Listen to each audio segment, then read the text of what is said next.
Um, the title of the lecture, as John mentioned, is The Buddha's Tooth and Queen Elizabeth's Shoes, with a subtitle, The Story of a Cultural Encounter Between Sri Lanka and the West. And the Queen Elizabeth here is the present Queen Elizabeth of England.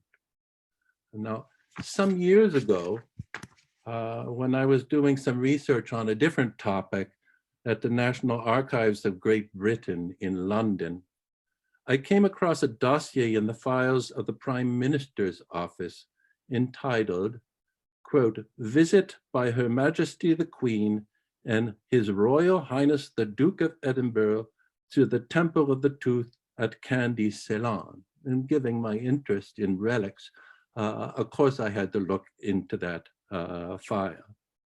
In it, neatly arranged and numbered, was all the unpublished correspondence for a period of about 2 years between the then British Prime Minister Winston Churchill, various officials at Buckingham Palace, various secretaries of state for Commonwealth affairs, the Archbishop of Canterbury, 2 successive prime ministers of Ceylon, Dudley Senanayake and John Kotelawala, the lay custodian of the Temple of the Tooth in Kandy, the British envoy to Ceylon, the Queen's representative, the so-called Governor General in Ceylon, and et cetera, et cetera. The archive contained copies of letters, minutes of meetings, top secret telegrams, memoranda, and handwritten notes concerning whether or not it would be proper for the then very young Queen Elizabeth II, barely out of her teens, to visit the Dalada Maligawa, the temple of the Buddha's tooth relic in Kandy, Sri Lanka, during her royal tour of the Commonwealth nations in 1954. Interestingly, and somewhat amazingly, one of the things that particularly preoccupied these leaders at the highest echelons of church and state and Sangha in both the UK and Ceylon was the issue of whether or not, if and when she visited the tooth relic, the Queen would have to remove her shoes when entering the sanctuary, something that is a norm in Buddhist countries, but not the norm for British royalty. Before getting into all this, however, let me give you some background through many Western, though many Westerners do, some background. Though many Westerners do not commonly realize it, Buddhists everywhere, among the many other things that they do, venerate relics of the Buddha. These can be bodily remains, bits of bone or ashes from the Buddha's funeral pyre, what in the Roman Catholic tradition might be called primary relics, or they can be secondary relics, that is to say, objects once associated with him, such as his begging bowl or robes or Bodhi tree, the tree under which the Buddha sat when he attained enlightenment. Whether any of these relics are genuine or not, that is, whether they are actually of the Buddha, is a natural question to ask, but not a very useful one, since it really depends on one's understanding of genuineness. Suffice it to say that they are genuinely objects of veneration by Buddhists. According to a tradition contained in the Pali chronicles of the island of Sri Lanka, a tooth relic of the Buddha was brought to Sri Lanka from India in the 4th century of the Common Era, over 700 years after the Buddha's death. Legend has it that it was one of 4 original tooth relics to be found in his cremains. In any case, it quickly became an important object of veneration in the Sinhalese capital of Anuradhapura. It was not until the 11th century, however, that it became a palladium, an empowering symbol of legitimate sovereignty for Sri Lankan kings. To put it simply, but simplistically, from then on, he who possessed the Buddha's tooth relic, or rather, he who possessed and honored the Buddha's tooth relic, was the recognized ruler of the kingdom.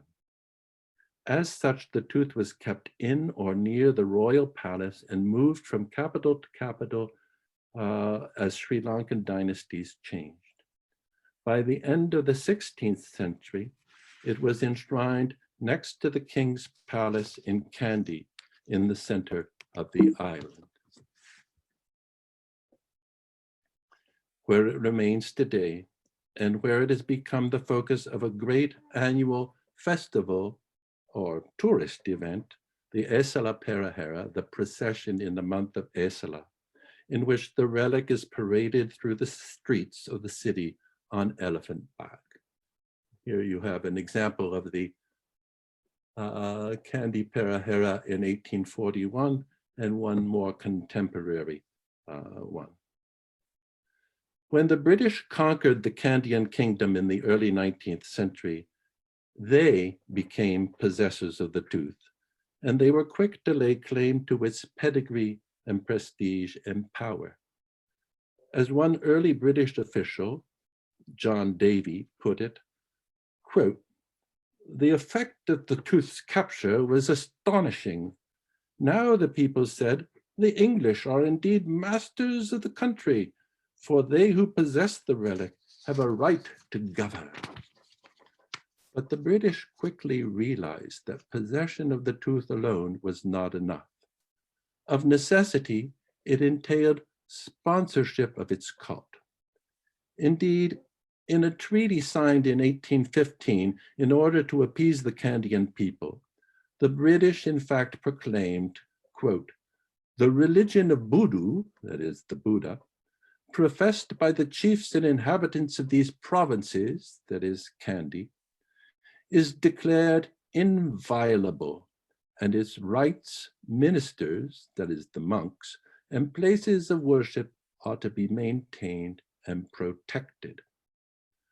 Thus, soon after, British colonial authorities not only allowed for an elaborate Perahera, a festival procession of the kind you see on the screen, to reinstall the tooth in its temple, but they organized it and participated in it, having, quote, "the drums of His Majesty's 3rd Ceylon Regiment replace some of the traditional Kandyan drummers or tom-tom beaters, as the British called them. And having Mr. Doyley, whom you see in a line drawing here, the British leader in Kandy walked directly behind the elephant bearing the relic, and then going barefoot, let me underline barefoot, into the temple and up to the altar, where he made an offering to the tooth in his official governmental capacity of a golden musical clock. All eyes were on the clock and all ears were on it when it started to chime. It was a great hit success. Or again, in 1828, the English governor of the island, Sir Edward Barnes, proclaimed a rare public exposition of the tooth outside its reliquary, at which he personally officiated. Such a public exposition had not occurred since 1775, some 53 years earlier, during the reign of King Kirti Sri. And here, I think you can see it. I've lost my cursor, here it is. The elephant here on the cursor is moving with the relic on his back out of the Temple of the Tooth. Coming down here, will process through these two lines of kneeling elephants in front of this pavilion that has the Kandyan chiefs, monks, and all the British ladies and gentlemen in it for viewing the occasion. Now, this kind of thing was highly objectionable to Protestant missionaries on the island, who felt it was subsidizing and encouraging heathenism. It was also opposed by Christian societies back in England. They rallied their forces, wrote tracts, lobbied members of parliament, pressured the colonial office, and harangued the British authorities in Ceylon. And by 1847, they succeeded in getting the British government to renege on its ritual responsibilities as guardians of the tooth relic and sponsors of its cult. Formally cutting off all official ties with the Buddhist religion, the British entrusted custody of the tooth to a committee of 3, consisting of the chief lay official of the temple, called the Diyawadana Nilame, and the abbots of the 2 principal Buddhist monasteries in Kandy, the Malwata and the Asgiri Viharas. The current occupants of those positions are still in charge of the tooth today. This did not mean, however, that the British Colonial Office gave up entirely its involvement with the tooth. It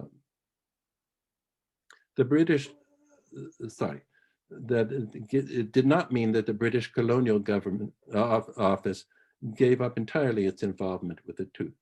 The British government agent in Kandy continued to live in the old royal palace, just adjacent to the temple, and he continued to retain one of the keys to the sanctuary doors. No one could see the tooth without the British participating. As one Buddhist leader put it in 1897, the tooth relic, quote, was crown property and not the property of the Sangha. Technically and ultimately, quote, it belonged to Queen Victoria, however remiss in fulfilling her responsibilities towards it she might be. Now, one of the ways in which the British maintained this kind of distant theoretical ownership of the tooth was in keeping the prerogative to arrange for official guests, VIPs, to have special privileges to visit the tooth relic up close in its sanctuary, and to see it unwrapped or unpacked, so to speak, from its many nested reliquaries. The tooth, it should be said, is kept in the innermost of 7 reliquaries that all fit together like so many nesting dolls and have to be taken apart. Normally, the relic is kept out of sight inside these shrines, and so cannot be seen by common folk. Over the years, British officials in Sri Lanka made possible viewings of the tooth, especially by various royal dignitaries, both British and foreign. As Anne Blackburn has put it, in the 1880s, there was a dramatic flow of wealth and high status visitors from the Cambodian and Burmese courts in exile to Kandy and her tooth relic. These included the Queen Mother of the King of Cambodia, who had just been stripped of all his powers by the French, and the ex-Queen of Burma, the wife of King Sibal, whom the British had just deposed and who was living in enforced exile in India. In 1897, it was the turn of King Chulalongkorn, the then ruling monarch of Siam, or nowadays Thailand, when he stopped in Ceylon on his way to Queen Victoria's Diamond Jubilee in England. All of these visits by foreign dignitaries were allowed by the British, but they also were worried about them. For example, it turned out that the lavish offerings made to the tooth by the ex-Queen of Burma were done with the hope that the merit gained thereby would rectify the bad karma just suffered by her husband, namely his overthrow by the British. Or again, it turned out that Chulalongkorn, the king of Siam, was being courted by Ceylonese Buddhists who wanted him to become the royal sponsor of Buddhism, not only in Siam, Thailand, but also in Burma and also on the island of Ceylon, now that the British had reneged on that role. Accordingly, the British decided to counter these visits by Buddhist royalty by arranging for their own royals to visit Kandy and to view the tooth relic, as a kind of reminder that they were indeed the de facto colonial sovereigns of Ceylon. Thus, in 1870, Queen Victoria's second son, Prince Alfred, Duke of Edinburgh, somewhat of a bon vivant, visited Ceylon, and in between lavish parties and elephant hunts, he was an avid shooter of wild animals, he went to Kandy to view the tooth relic and a great procession of elephants through the town. In 1875, his older brother Albert, the Prince of Wales, the future King Edward VII, did likewise. He viewed the tooth up close. And then, and this is in those days, there were illustrated news stories that had drawings rather than photographs. And here you have Albert viewing the tooth, which is right there on the table in front of him. He viewed the tooth up close and then viewed a special Perahera procession. He was so delighted by some of the baby elephants in the parade that he asked to have one of them shipped back to England for him. Who knows what happened to that elephant? In 1901, his own son, George, Duke of Cornwall, viewed the tooth and also a special Perahera with his wife. In 1922, George's son, Edward, Prince of Wales, the later King Edward VIII, and Elizabeth's uncle, stopped in Ceylon as part of his tour of, quote, all the British possessions between Gibraltar and the Pacific. In Kandy, he held a durbar, a formal meeting assembly in the old audience hall of the Kandyan kings, at which he met all the Kandyan chiefs. After that, he processed to the Temple of the Tooth, where he observed the whole unveiling of the relic casket after casket until they got to the innermost reliquary. As Percival Phillips, who wrote a book commemorating and illustrating the whole tour, put it, quote, the last box was reverently removed and placed on a table. The lid was lifted and the tooth lay revealed by the flickering light of an oil lamp. Following that, the prince was taken to the so-called octagon, a building attached to the temple from which he viewed a full Perahera procession with elephants. The moment was sardonically captured, by the way, in verse in the poem Elephant by the writer D.H. Lawrence, who happened to be living in Kandy at the time. All of this then may serve as a background for the visit in 1954 of Queen Elizabeth II, the first actually reigning English monarch to go to Ceylon. The tale in the archives actually starts in 1952. Princess Elizabeth, this is before she became queen, is embarked on a grand tour of the colonies and the Commonwealth nations as a representative of her father, King George VI. She has just arrived in Kenya, then a colony of Great Britain, when a woman in Cornwall, England, reads a news account about a sermon by a Protestant minister complaining that when Elizabeth reaches Kandy in Ceylon, she is due to visit barefooted the Buddhist temple of the Holy Tooth and to present there a gift of gold. As a Christian, the woman finds this scandalous and immediately writes to her member of parliament asking him, can this be true?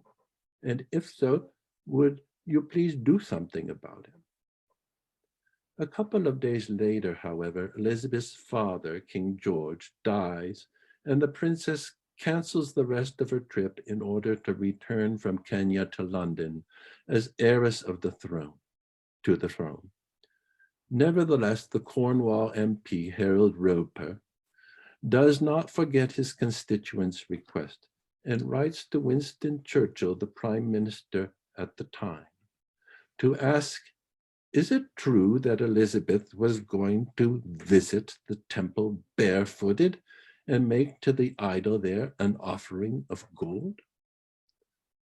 Churchill doesn't know.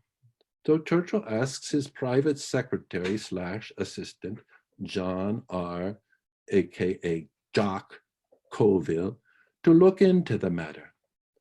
Jock makes inquiries of Buckingham Palace, hoping to be told that the report is without foundation, but the Queen's private secretary, Lieutenant Colonel Martin Michael Charles Charteris, Baron of Amersfield, they had high-ranking private secretaries in those days, aka Martin, responds that actually Princess Elizabeth was going to view the tooth, and it was customary for distinguished visitors to make a token donation of 3 gold sovereigns to the temple. This was not a religious offering, and the Bishop of Colombo had approved of her doing this. Moreover, it was also the norm for visitors to the temple to remove their shoes, quote, just as visitors to Westminster Abbey take off their hats. But he did not think she was going to go barefoot. Heavens no, she would probably wear some kind of slipper. Thus, the newspaper article Jock had seen was sensationalizing thing. It was fake news. Well, he didn't say that, but it was sensationalizing things, although he had to state that the report was basically accurate. Jock conveys all of this to Churchill, who is rather upset by this piece of information. Since the royal tour had now been cancelled due to the death of the king, the question of what the princess was going to do in Kandy had become essentially moot. But Churchill realizes that the matter will probably come up again, since at some point Elizabeth will most likely resume her interrupted tour after her coronation as queen. Accordingly, he asked Jock to tell Buckingham Palace that as Prime Minister, he is concerned about the plan to have, he is concerned about the plan to have Elizabeth give a gift of gold coins to the temple and take off her shoes, because as Prime Minister, he fears this may have considerable negative repercussions among Christians in the United Kingdom and elsewhere.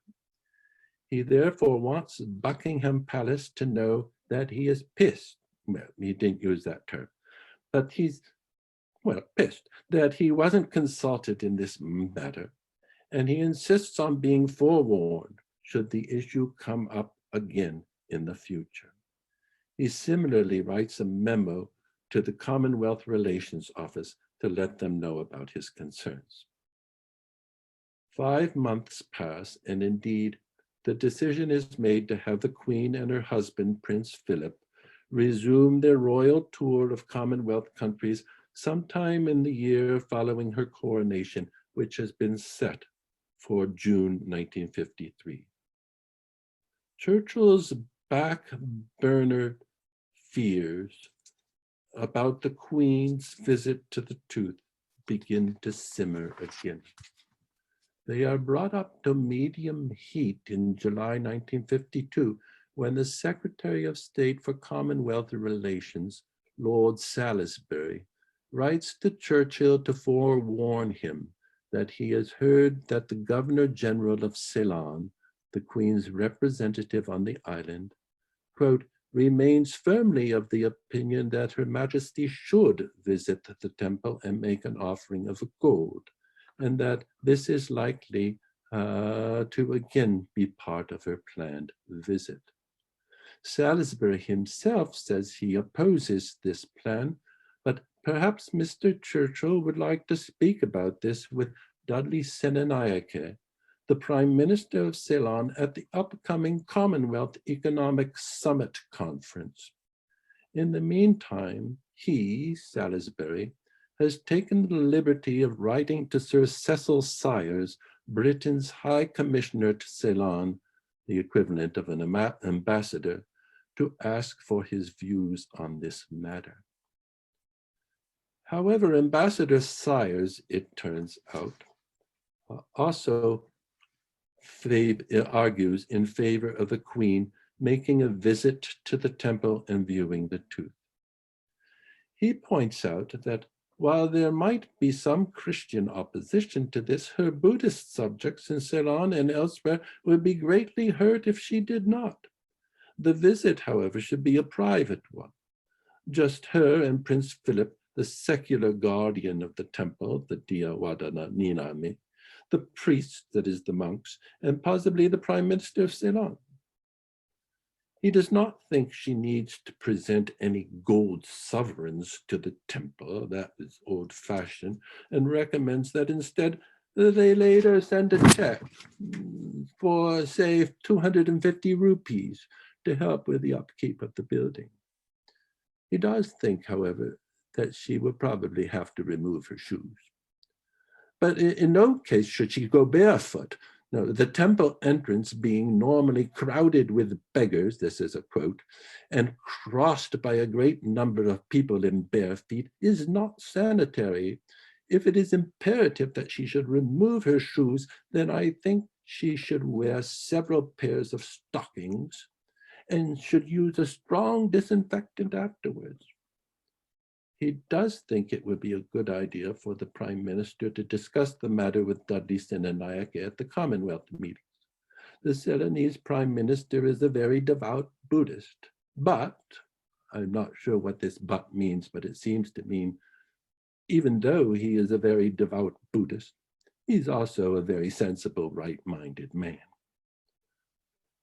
As it turns out, Churchill is unable to discuss the issue with Prime Minister Senanayake at the Commonwealth Economic Summit in November.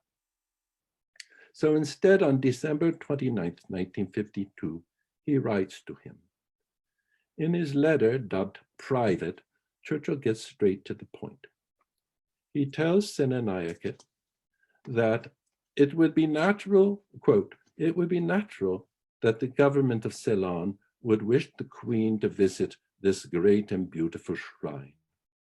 Nevertheless, I am told that a visit to the temple would involve the Queen removing her shoes and making a gift of gold at the shrine, and I'm sure you will be the first to see that such an act by the Queen would not be possible because of misunderstanding among her Christian subjects in other countries.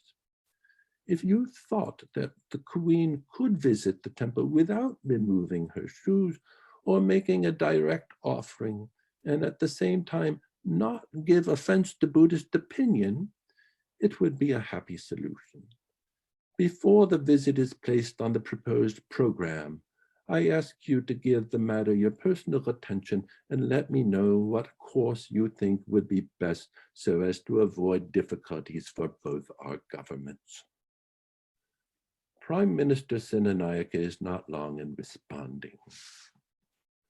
On January 9th, 1953, he writes back a private reply to Churchill saying he has considered the matter very carefully and that all in all, quote, he thinks the most satisfactory solution would be to omit this visit to the temple altogether.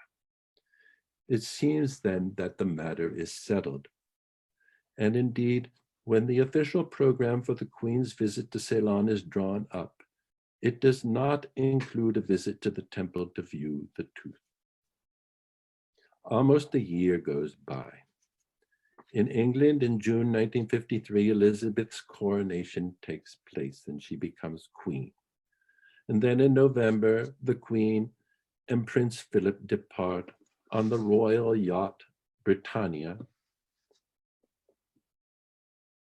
on their Commonwealth tour. Stops are planned. I wish I could go on this trip. Stops are planned in Bermuda, Jamaica, Fiji, Tonga, New Zealand, and Australia before the royal party's arrival in April 1954 in Ceylon, Sri Lanka. No viewing of the tooth relic in Kandy is planned. In the meantime, however, in Ceylon, in October 1953, Senanayake is replaced as prime minister by Sir John Kotelawala. And a couple of months later, a major glitch comes to light. Kotelawala, it turns out, was never informed that the plan for the Queen to view the tooth had been cancelled. According to him, his predecessor's correspondence with Churchill was never included among the official files that were passed on to him as the new prime minister in the course of governmental transition, because those letters had been labeled personal, private. Nor apparently had anyone bothered to inform the authorities at the Temple of the Tooth that the visit was canceled. All this becomes painfully clear on January 27, 1954, when C.B. Nugawela, the head lay official, the Diyawadana Nilame of the Temple of the Tooth in Kandy, assuming the visit is still on, writes a letter to Prime Minister Kotelawala. He reminds him that, quote, the right to invite Her Majesty the Queen to view the sacred tooth relic is vested in himself and the two abbots of the Malwate and Asgiriya monasteries. And he attaches an official invitation to the Queen to view the tooth relic before, quote, she goes to the octagon to give the temple chiefs the mandate to start the Perahera. And he asked the Prime Minister to forward this invitation on to London. Now, it's not clear to me whether or not this invitation was at Nugawela's own initiative or whether he was asked to make it by Kotelawala.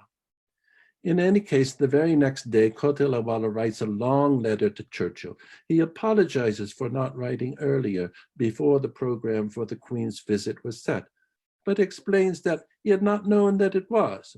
In any case, conditions in the country and surrounding this issue have now changed. He has just received this invitation from the Diyawadana Nilame, and he feels impelled to say that, quote, we now find it impossible to turn down the request that Her Majesty view the tooth and the jewelry endowed to the temple by ancient kings and queens of Ceylon. Her Majesty's ancestors and her uncles all visited the Temple of the Tooth and viewed the sacred relic and its jewelry. Reigning kings of various countries have always viewed the tooth relic when they visited Ceylon, and there is now a persistent demand from a very large section of the people of the country that Her Majesty should do likewise and not give cause for offense to a large number of her Buddhist and Hindu subjects. He then adds his own reassurance that, quote, there will be no religious ceremony connected with her visit to the temple, but he warns, Her Majesty will have to remove her shoes on entering the relic chamber. However, as Prime Minister and as a Buddhist, he feels most strongly that the Queen should accept this invitation, and he asked Churchill to transmit his letter to her and to support his recommendation. He then adds in conclusion, it would be very unfortunate if the Queen of Ceylon and head of the Commonwealth were to decline this invitation and wound the religious susceptibilities of a large section of her loyal subjects. What Kotelawala does not say, and perhaps does not need to say to Churchill, is that things are happening politically in Ceylon at this time. Leftist opposition parties who want Ceylon to become a republic and quit the Commonwealth are threatening to boycott the Queen's visit, even to stage demonstrations. They would fully exploit the Queen's refusal to honor the tooth relic and would use it to further urge severing all ties with Britain and to undermine Kotelawala's own government.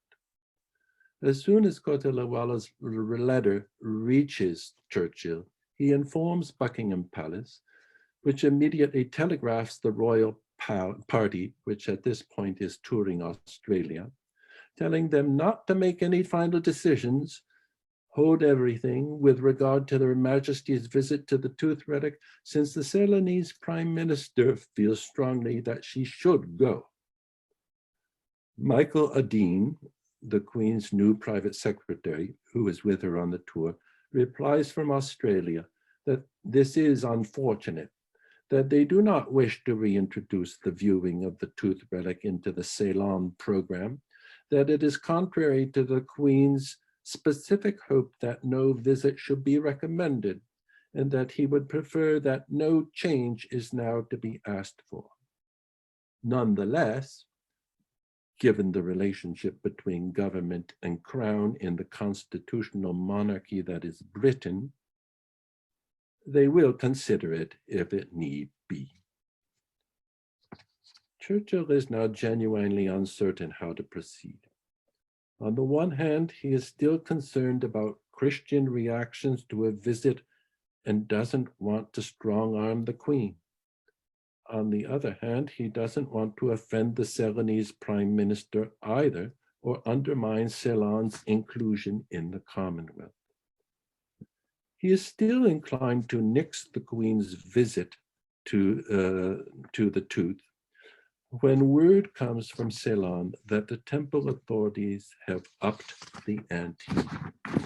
They have indicated to Prime Minister Kotelawala that not only would they consider it to be an insult to the Buddhists of Ceylon for the Queen to turn down their invitation to view the tooth, but that if she did so, it would be impossible, this is a quote, it would be impossible for the special Perahera to be held. In other words, if no tooth visit, then no elephants, no torchlight parade, no candy and dancers, no drummers, no chiefs processing in their glorious costumes. There would, in fact, be nothing for the Queen to do in Kandy publicly, and no occasion for the people to celebrate her presence. And Kotelawala further hints that he might then find it necessary, this is a quote, to advise Her Majesty to abandon entirely her visit to Ceylon, something that, quote, might well produce a bitter controversy throughout the island, of which the opposition party, who wished Ceylon to be a republic, would take full advantage. The British Secretary of State for the Commonwealth, the new one is Lord Swinton, now thinks it would be better to go ahead with the visit, especially as he reassures Churchill once again, the viewing of the tooth will involve no question of any act of homage. But Swinton, curiously, is still preoccupied by the question of the Queen's shoes. He tells Churchill that he still holds out hope that Her Majesty might not be asked to remove her footwear if, quote, it can be arranged for her shoes to be shod with some other covering. Perhaps the priest could provide her with some kind of foot covering. If she could only be allowed to wear booties, no one could possibly suggest that she was performing an act of worship or homage if she was wearing booties. Churchill likes the idea and asks Swinton to cable Ceylon and see if wearing of booties over her shoes would be acceptable. The following day, however, a telegram marked secret is received back from the Governor General in Colombo in reply to Swinton's query. Regret, no alternative to removal of shoes possible. No religious significance attached to it here. Have consulted Bishop of Colombo regarding views of Anglican community. He has no objection to removal. So the booties were not an option. At this juncture, Churchill is willing to concede and tells the Queen that it looks like she'll probably have to visit the tooth and remove her shoes after all, but he wants to bring the matter up. He's still hesitating. He wants to bring the matter up before his next cabinet meeting. Actually, he's protecting his his own position, blame it on the cabinet. Ever the team player, she graciously replies, by secret telegram of course, that though she had hoped this controversial matter would not come up, she is now willing to accept the invitation for the good of the British Commonwealth. She herself has no personal views against visiting the temple, providing no religious service or offering is involved.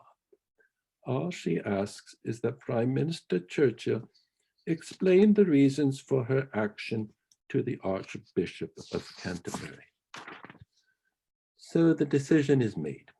The Queen will visit the Temple of the Tooth and view the relic there after removing her shoes. Churchill writes to the Archbishop of Canterbury and charms him into giving his approval, and then he gets his cabinet to ratify the decision, after which he informs the Queen by secret telegram. Much of the rest of the correspondence in the files, generally dating from March 1954, is taken up with strategizing between Downing Street, Buckingham Palace, Commonwealth Affairs, and the High Commissioner in Ceylon as to how best to handle press coverage, how to spin this, the coverage of the Queen's visit. Emphasize the pageantry of the Raja Perahera, the glorious costumes of the Kandyan chiefs, the record number of caparisoned elephants, all in honor of Her Majesty. De-emphasize the significance of her visit to the Tooth, and especially of her removing her shoes. If asked, point out that these things have no religious meaning, they are just a matter of courtesy. By and large, this campaign succeeds. Newsreel coverage of the event makes no mention of her visit to the Tooth. There is, however, one slip-up when the Times of London on April 10th, 1954, after gushing about the wondrous arrival of Her Majesty in Ceylon, and claiming that, quote, the Queen's visit is being celebrated with greater enthusiasm than Sri Lankan Independence Day in 1948, which is perhaps not surprising among peoples with so long a tradition of kingship. But after saying this, the article gets things totally wrong when it declares, quote, when the Queen visits Kandy for the picturesque Raja Perahera with its elephants and dancers, she will be following the example previously observed. Previously observed by other members of the royal family, visit the temple of the sacred tooth as an act of worship. Whoops. Furiously, Buckingham Palace and the Prime Minister's office immediately contact the editor of the Times to point out the error and to demand a correction. Her Majesty's visit, quote, Her Majesty's visit to the Temple of the Tooth is an act of courtesy, and there is no implication of worship in it. Her Majesty will remove her shoes on entering the room where the tooth is kept, in the same way that anyone visiting a sacred mosque puts on overshoes. Interesting comparison. The next day, the Times issues the demanded retraction, and in its actual report on the Queen's visit to the temple, its correspondent appears to have learned his lesson. He spends most of the article entitled Kandy Greets the Queen with Splendor, describing the magnificence of her welcome there on April 19th. The greatest Raja Perahera since the time of the Kandyan kings. A record of 140 elephants. 1.5 million people come to honor her from all over the island. Only in passing does he state that before the procession, the Queen and her husband, the Duke of Edinburgh, visited the temple accompanied by 6 priests, the Ceylonese Prime Minister, and the Diawadananirame. And quote, they mounted to the inner sanctuary and saw the sacred relic which had been removed from its nest of jeweled caskets. The interesting experience shared by members of the royal family on previous visits has no religious significance. Buddhist opinion will be greatly gratified by Her Majesty's visit. Much stir had been made by rumors that she would be unable to accept the invitation. There is no mention of her shoes and no mention of an offering, although it does say that she gave the two monks presents of long-handled ceremonial fans. The New York Times, however, was less discreet. Its article reporting the event is a short piece entitled, "Queen Removes Shoes to See the Buddha's Tooth." But then it provides no details about that event. There's still hope, by the way, that we will find out the details of just what happened in that innermost sanctuary of the temple, since a couple of the files from this time period in the National Archives have been sealed by the censors for 75 years and won't be made available for viewing until 2029. Conclusion. In closing, let me make a few remarks about this obsessive worry of the British government that the Queen should not be seen to be removing her shoes. First, it shows that some of the objections to the state's dealings with the tooth that were raised by Christian missionaries in the early 19th century were still alive in the mid-20th century. The British government agent in Kandy, John Doyley, who in 1815 had walked barefoot into the Dalada Maligawa and made an offering there of a golden musical clock in the name of King George III, acts which some, though not everyone, viewed as scandalous, and which, along with other things, eventually contributed to the British government's disassociating itself with Buddhism. The possibility that Queen Elizabeth might do something analogous, even in the context of that disassociation, was viewed with alarm by traditionalists. As sovereign, the Queen had the title of Defender of the Faith and Supreme Governor of the Church of England, and she is expected to be a paragon of propriety in religious matters. After all, it wasn't that long since her uncle, King Edward VIII, had to abdicate the throne in order to marry the American divorcee, Wallis Simpson. The significance of the Queen's shoe removal, however, was not just religious. For British persons of a certain class in the 1950s and earlier, and perhaps even today, not taking off your shoes was rather a way of maintaining a distinction between oneself and the lower classes, and in the colonial and post-colonial context of distinguishing oneself from the natives or primitives. When I lived in Kandy in 1969, long ago, there were two types of boy soccer teams: those who played with cleats, with boots, that is to say, and those who played barefoot. And it was clear which socioeconomic status each belonged to. In other words, regardless of whatever religious significance it might have, there was no denying that shoe removal was perceived as an act of humbling in social class terms. And where such questions of religion and class overlap with issues of racism is another matter appropriate, perhaps for your own consideration, given the themes being explored at Whitman this academic year. Third, British religious and cultural attitudes are only one part of this story. Equally important is the Sri Lankan insistence that the Queen had to remove her shoes. In part, this was a measure of the country's independence and its growing sense of Buddhist nationalism. No such insistence would have been made prior to independence in 1948. When Albert, the Prince of Wales, viewed the tooth in 1875, although it's not clear from this drawing, I sincerely doubt and am willing to bet he took off his, I sincerely doubt that he took off his boots.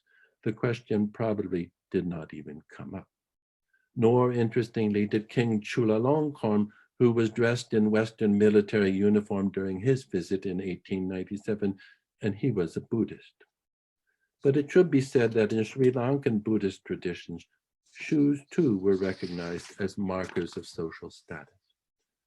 Kandyan chiefs, for example, for all their elaborate costumes, went barefoot.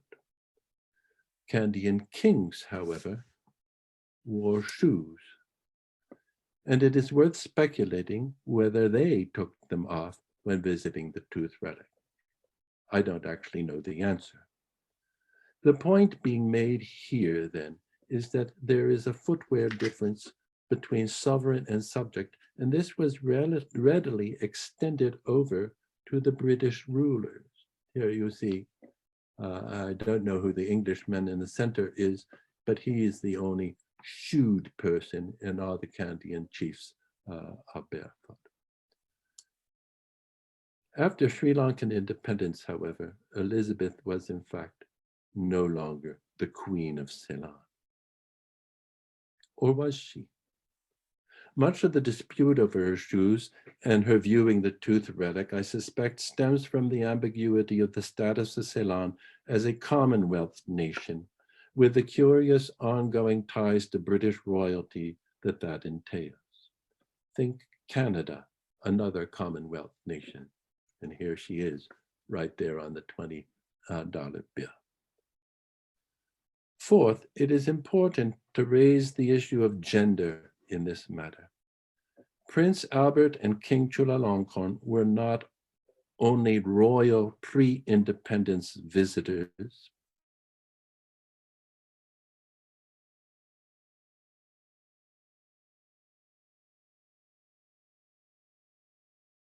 but they women such as Queen Elizabeth was treated differently, both among Western guests and Buddhist hosts. It's interesting that in all the planning for Elizabeth's visit, no mention is ever made of what Prince Philip might have or have not done with his shoes. In this light, I find it noteworthy that Churchill, in trying to minimize the religious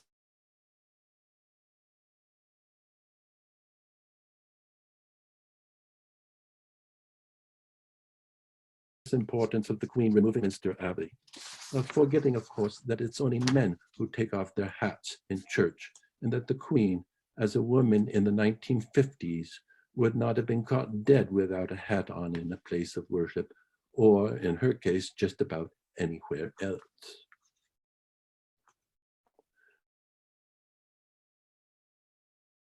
The story with the tooth relic did not end, however, with Queen Elizabeth's visit. In 1954, the editor of the journal Buddhist World suggested that the Queen could have greatly gratified the Buddhists of Sri Lanka by simply placing her hands together and depositing a tray of flowers at the temple. This, the editorial said, could have been a reciprocal act in recognition of the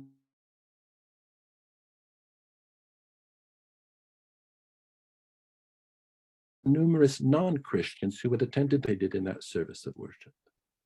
No such act was imaginable for Elizabeth, but it is gratifying to point out that in November 2013, her son, Prince Charles, made an official trip to Kandy. He did not view the relic outside of its nested reliquaries, but he did visit the inner sanctum of the temple, where he not only took off his shoes, but he also made a formal traditional Buddhist offering of a tray of flowers with little apparent controversy. News reports at the time were more focused on his dancing the hokey pokey with a group of Sri Lankan schoolgirls. Times change and attitudes evolve. Finally, in the spirit of comparison and to bring things up to the present, or almost the present, I want to point out that when President Trump recently visited India, he went to the Gandhi ashram in Ahmedabad, and there, before entering that sacred place, guess what? He observed local custom and took off his shoes, as did Melania and the Indian Prime Minister Narendra Modi. I don't remember reading about this, but an astute photographer captured the moment after they removed their footwear. This image from the New York Times must have sent derisive shockwaves throughout India, Sri Lanka, and not to mention Japan and other places where footwear removal is routine, but also where dumping your shoes where they fall, notice the president's shoes and Melania's shoes and the neat together shoes of Prime Minister Modi. Dumping your shoes where they fall is utterly uncouth, a sign of bad upbringing and cultural insensitivity. I like to hope that Queen Elizabeth at the Temple of the Tooth neatly placed her own shoes side by side after she took them off. Thank you very much.